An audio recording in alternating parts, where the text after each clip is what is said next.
We asked some seasoned recruiters which qualities in candidates do they look out for. Here's what they had to say. A good CV. It sounds like an obvious thing, but a good CV that I think tells you someone's achievements rather than just the job that they've done. So you can get a CV that you look at and it says, I worked here, this was my responsibilities. Or you get one that goes, I worked here and I did this. And someone who, not arrogant, but someone who is proud of what they've done, is keen to tell you their achievements on paper. But once you've moved past that bit, if someone hasn't got the perfect CV, I think you should always still talk to them if they meet some of the skill sets.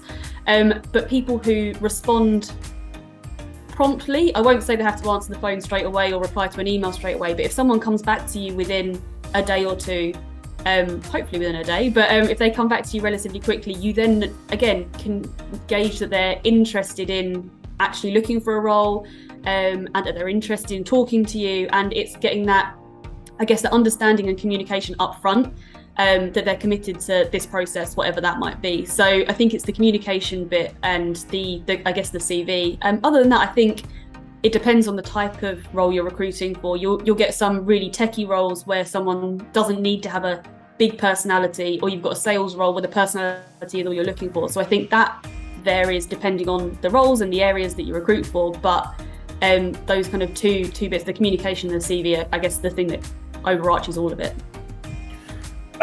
Again, going back to the kind of personality factor, if someone is very easy to speak to, then I know that it's going to be a good conversation. If I give an example, when you ask someone, oh, hi, how are you? How's your morning been? And they go, yeah, it's been all right. Then you know that it's going to be harder to get information from that person. They may not be as open to wanting to speak to you.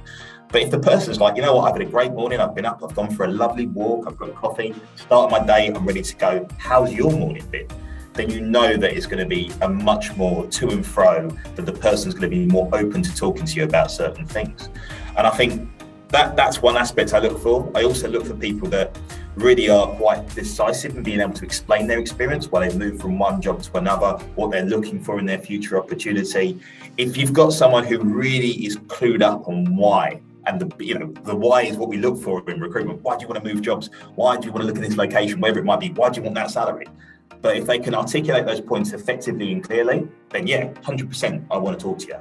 And I guess the final point is I love people that come from a competitive background, because we work in a competitive industry. So if they've got evidence in it, and evidence of competitiveness isn't just in sports. We always look at it and go, oh, if they're a sports person, they're competitive. But if they've done anything competitive, I remember interviewing someone once, and they had been in a chess club and actually been playing in chess tournaments, and I didn't know anything about the chess world, and then they were explaining to me how they had to go through certain games to become certain levels within chess. I was like, wow, that's really great and really interesting to learn. So yeah, those are the factors I look for. Yeah, I think my first couple of things I always look for are, energy and excitement, right? Like I really need to see the energy for the job, right? If you come to the phone interview and you're like, hi, I don't know what we're talking about today. Like, it drives me insane, right? So that energy and excitement to be talking to me, energy and excitement about the job. And I also look for the fact that you are prepared for the interview.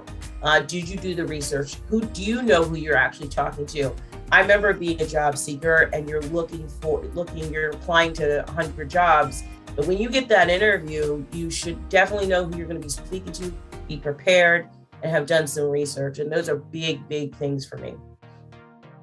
The first thing I always look for is career progression. So I know we talk a lot about job hoppiness as a thing, and that's not something that typically, quote unquote, concerns me.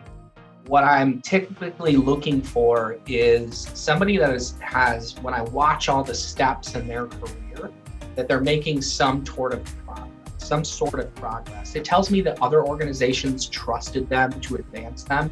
It also tells me that they're interested in their advancement, because chances are I'm reaching out to them about an opportunity, that'll move them forward in their career. And it tells me that they're motivated by that.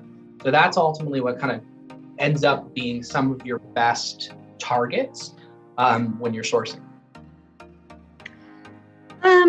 Well, I think Number one is just an interest in learning and growing, continuing to challenge themselves. Do they take pride in what they do? Do they really enjoy what they do? That's a question I ask a lot of the people I talk to, is like, what is it you really like to do? I know you're applying for this and this is what this is. Here's what your resume shows you've been doing. Moving from that into this, what is it that you are really interested in? Why does this speak to you? And then hearing their passion about the work they do, and learning and growing. I don't expect people to have every skill set and everything, but are they willing to learn it? And do they like that kind of stuff? And then, just that they're engaged in the conversation, asking questions, elaborating on their answers, showing genuine interest and having a positive attitude. That goes a long way. I feel like I've never been an expert in what I do, but I bring a great attitude every day to work. And I think that has carried me a long way and made up for some of the places that I have lacked. So just having that desire, you're always going to be learning and growing. You're never going to be fully arrived. Just having that desire for that. Absolutely. I think the biggest quality that a candidate can have is being able to match my energy. And I know that's a big ask with candidates, but when they're able to match my energy and they show interest in the position, that gets me every time. When I know that they've done their research, I know that they're, familiar with the job description. I know that this is something they want. Even a little bit level of nervousness is always good because it shows that they're interested. And then the ability to ask questions, smart questions. I'm always turned off when they ask those very stereotypical questions. Tell me about that. You can't avoid a lot of questions because they're important, like tell me about the culture. But I want to make sure that they're asking smart questions that show me what's important to them about their role too.